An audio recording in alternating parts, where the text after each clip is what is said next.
इनका होना ना होना हमारी आत्मा के लिए कोई अति अनिवार्य थोड़ी है। तो मद नहीं होते हैं उसे। 8 अंग का पालन करता है, निसंकित निकांक्षित निर्विचिकित्सा अमूढ़ दृष्टि उपगुहम स्थितिकरण वात्सल्य प्रभावना। 6 अनायतनों से दूर रहता है। खोटे देव शास्त्र गुरु और उनके पूजक, खोटे लोगों की संगति करेंगे तो आप भी खोटे ही बन जाएंगे। धीरे धीरे होता है, असर पड़ता है। 3 मूर्ता, कौन सी मूर्ता? 3, देव मूर्ता, पाखंडी मूर्ता और लोक मूर्ता।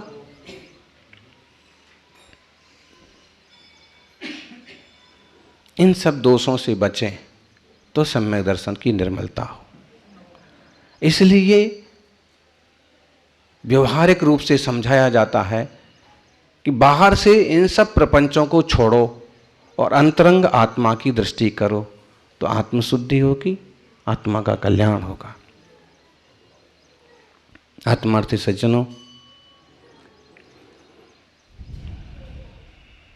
वीतराग जिन शासन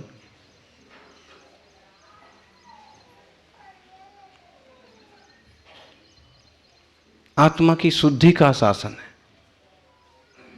और आत्मानुशासन वो अपने आत्मा पर अनुशासन करने की शिक्षा देता है। जब तक जीवन में मूढ़ता है तब तक मूर्खता है। मूढ़ता का मतलब है जो जैसा नहीं है उसे मानना। बोलो, देवताओं का स्वरूप ये होता है जैसा दुनिया मानती है? देवताओं का स्वरूप हो सकता है लेकिन भगवान का स्वरूप वो नहीं है। भगवान तो 18 दोषों से रहित वीतरागी होते हैं।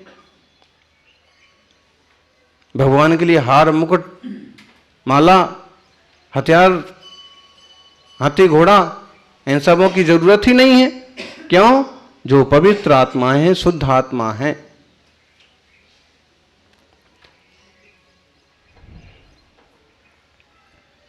भगवान होना हमारी अपनी योग्यता है और ऐसे कह सकेंगे कि भगवान होना हमारा जन्म सिद्ध अधिकार है।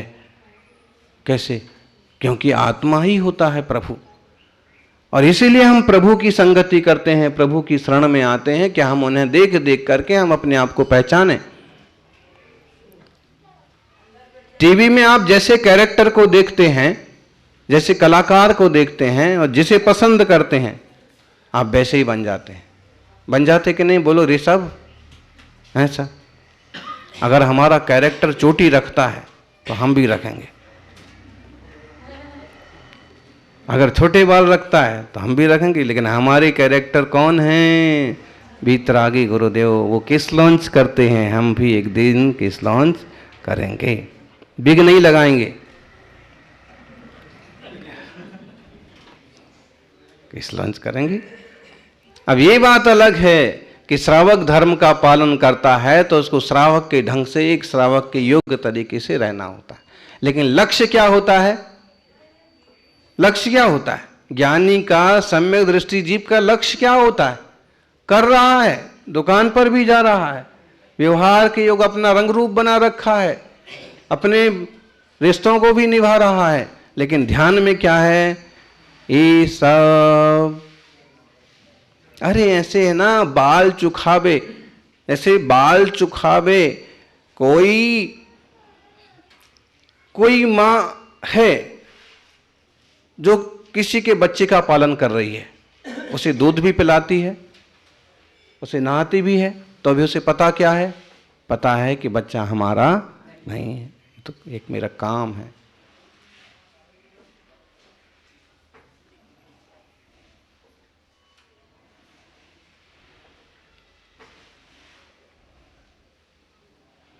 मैं ना जीतू तो गुरु चरणों चितला, मैं ना जीतू तो गुरु चरणों चितला।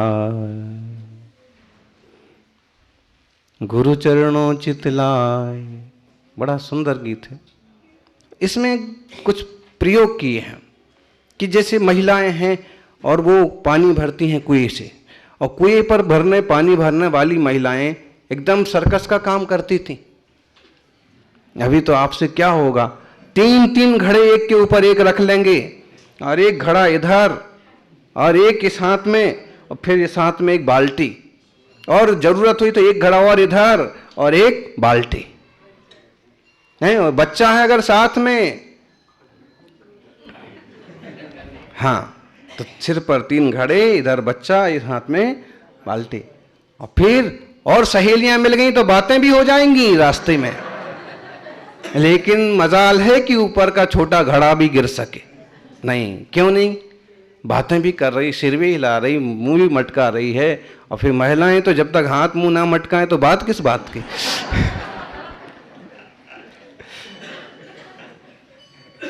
ऐसा करने के बाद भी उसका ना पानी गिरता है ना घड़ा गिरता है। क्यों? क्योंकि इसका लक्ष्य दिमाग कहाँ है? घड़े पर है कि मेरे सिर पर 3 घड़े हैं, जरूरी पानी है, घर तक जाना है, एक व्यवहारिकता है, इनसे बात कर लेना, चलते चलते भी पूछ लेना है। मालूम है कि वो पानी भरने के लिए ही आ रही है, वो खाड़ी घड़े लेके आ रही है, तो भी पूछते पानी भरने जा रही है? अरे खाड़ी घड़े लेके काहे के लिए जा रही है फिर? अच्छा, उसी में झगड़ा कैसे होता है, अगर किसी से थोड़ा तू तड़ाका हुआ होगा ना, तो काहे के लिए जा रही हूँ खाड़ी घड़े लेके, तो आपको ऐसे लगता कि मैंने तो इतने अच्छे से पूछा और वो ऐसे बोलती है। उसने भी तो सही बोला कि मैं घड़े लेके काहे के लिए जा रही हूँ। तो इसमें फिर तनाव बढ़ जाता है कि देखो मैंने तो अच्छे से पूछा ऐसा। तो वहां उसको भी समझ के बोलना पड़ता है कि हाँ हाँ पानी भर के, तू पानी भर के आ गई? हाँ, अरे ये भरा हुआ दिख रहा है ना।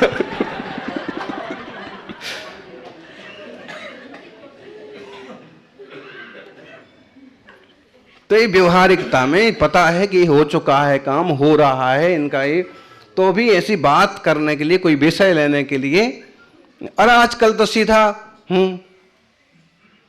एक प्रश्न होता है, क्या, कैसे हो,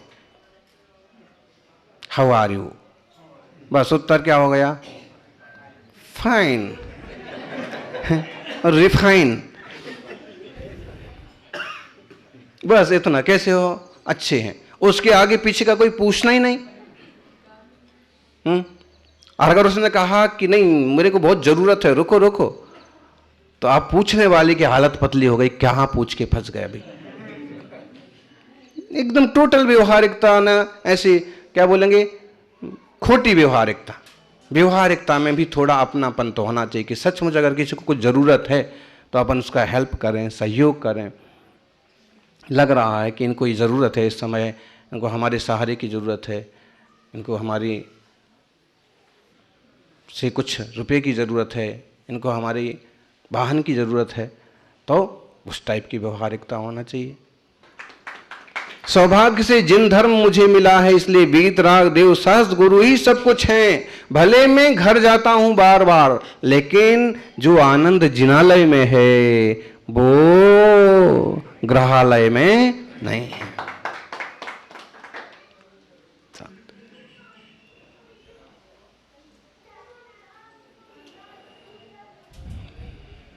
मूर्ता छोड़ें, लोगों की बातों में आकर के और इस मंदिर चलेंगे उस मंदिर चलेंगे, कभी जाना पड़ गया, वो सब ठीक है, लेकिन वास्तव में ये तो निश्चय होना चाहिए कि सच्चे देव शास्त्र गुरु कौन है। लोग व्यवहार के लिए, सामाजिकता के लिए आपको कुछ करना पड़ता है, वो अलग विषय। और ये भी समझ लेना चाहिए कि मेरा आत्मा होनहार परमात्मा है, कुछ गलत खाना नहीं। मुनिवर अभी आपको उपदेश दे रहे थे कि रात्रि भोजन का त्याग होना चाहिए, होना ही चाहिए। रात में पानी की भी क्या जरूरत पड़ रही है, पानी भी नहीं पीना चाहिए। क्यों? क्योंकि अगर रात्रि में भोजन पानी का त्याग किया है तो महीने में 15 दिन की उपवास का फल प्राप्त होता है। और राम के जीव का उदाहरण सुनाया ना, 10 भाव पहले उसका नाम क्या था? धनदत्त नाम था। 10 भाव पहले वहां भी सब जीव थे, राम का जीव, लक्ष्मण का जीव, रावण का जीव, सीता का जीव। सीता का जीव गुणवती था, रावण का जीव श्रीकांत था, लक्ष्मण का जीव वसुदत्त। और वहां पर वो बताए ना, कई बैर भी बनते हैं तो ऐसे ही लंबे चलते रहे, तो वहीं से बैर बन गया था कि गुणवती का विवाह निश्चित हो गया धनदत्त के साथ, राम के जीव के साथ। लेकिन उसकी मां कहती है श्रीकांत के पास रावण का जो जीव है उसके पास बहुत पैसा है, उसको देंगे, लड़की सुखी रहेगी, तुझे वहां जाना पड़ेगा। लड़की कहती नहीं, पहले जिसकी बात हुई वही सही है, हैं? ऐसी लड़कियां रोज रोज थोड़ी ना अपने सगाई और पति बदलती हैं।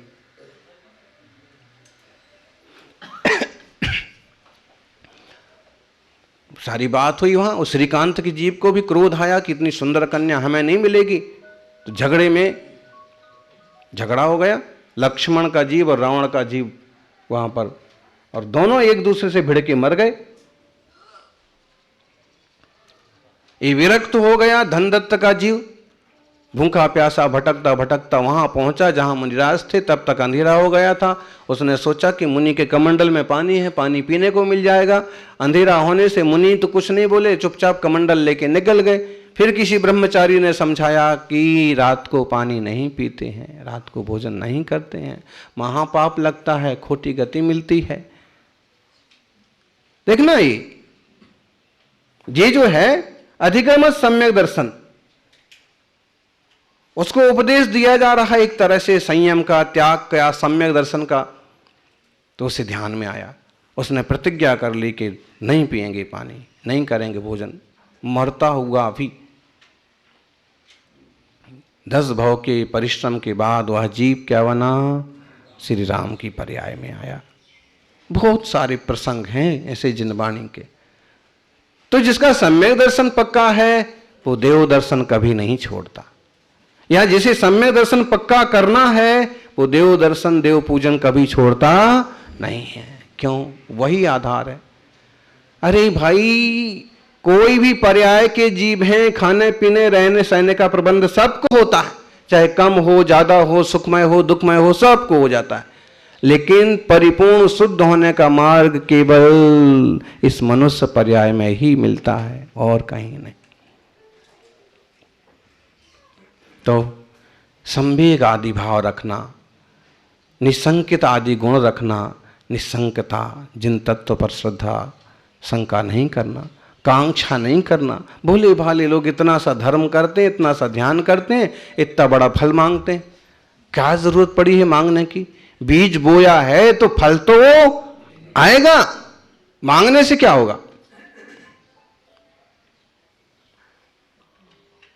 कितने जाप करूं कि मेरा काम बन जाए? अब हिसाब से करते हो हैं?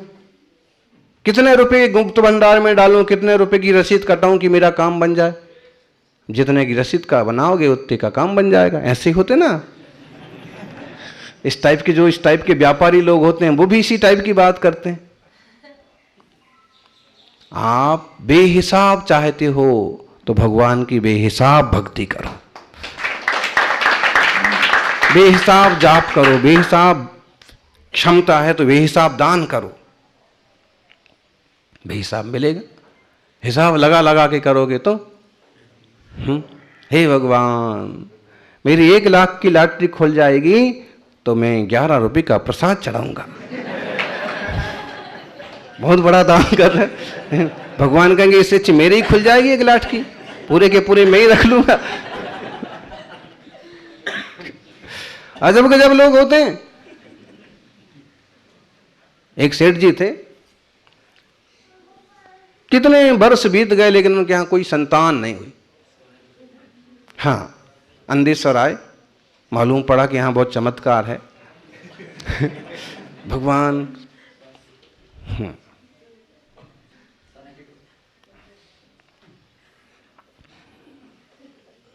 हे भगवान, अगर हमारे यहां संतान हो गई तो हम सोने का छत्तर चढ़ाएंगे। योग संयोग की बात कहो, भक्ति की बात कहो, भावना की बात कहो, संयोग की बात कहो, या प्रभु का आभामंडल का प्रताप का हो कि उसकी संतान हो गई, साल भर बाद तो गोद में बच्चा आ गया, पत्नी ने याद कराया, सबने याद कराया, उसने कहा याद तो मुझे भी है, लेकिन सोने का छत्तर मालूम है कितना बड़ा होता है और कितना खर्च आता है। घर वाले कहते कमी क्या है, जो कमी थी वो भी तो पूरी हो गई। शांति रखो, मुझे थोड़ा अपना तिकड़ में लगाने दो। और इंसान खतरनाक भगवान के साथ भी तिकड़म करता है, गुरु के साथ भी।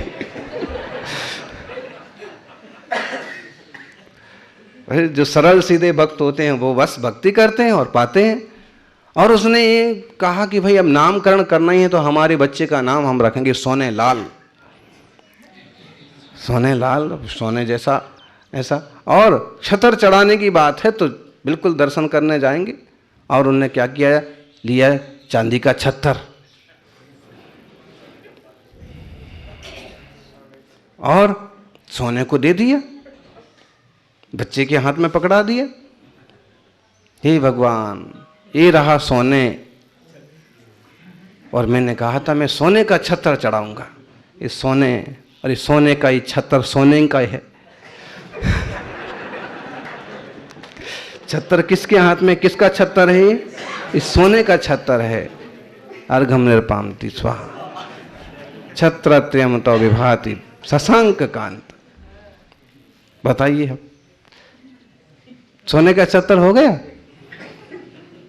ऐसे नहीं, सम्यक दृष्टि की दृढ़ श्रद्धा भक्ति होता है। उसे मालूम है कि कोई भावताओ जिन शासन में नहीं होता है, अपने मन से भक्ति करना है और सहजता से जो कुछ सामने आ रहा है उसे जीना है, देखना है, सीखना है, आगे बढ़ना है। तो शंका नहीं, कांक्षा नहीं, विचिकित्सा नहीं, मूढ़ता नहीं, पागलपन नहीं, जो जैसा है सो है। स्थिति करण उपगुहन वात्सल्य प्रभावना, एक एक अंग पर अपन गंभीर चर्चा कर सकते हैं। आज अपन इतना ही समझ लें कि सम्यक दर्शन जो है 3 अज्ञानों को मिटा करके सम्यक ज्ञान बना देता है। निश्चित रूप से 9 पदार्थ, 7 तत्व, 6 द्रव्य, 85 काय, इन सभी का भली भांति बोध, स्वरूप का अनुभव, इस के बल पर यह जीव मोक्ष मार्ग के प्रासाद की, मोक्ष मार्ग के महल की सीढ़ियां चढ़ता है। और इसलिए सम्यक दर्शन को मोक्ष मार्ग की पहली सीढ़ी कहा है। विद्वान लोग, विवेकवान लोग विनय भाव पूर्वक इस सम्यक दर्शन की, मोक्ष मार्ग की आराधना करें, अपनी आत्मा को पवित्र करें। जय बोलिए 24 तीर्थंकर भगवान की।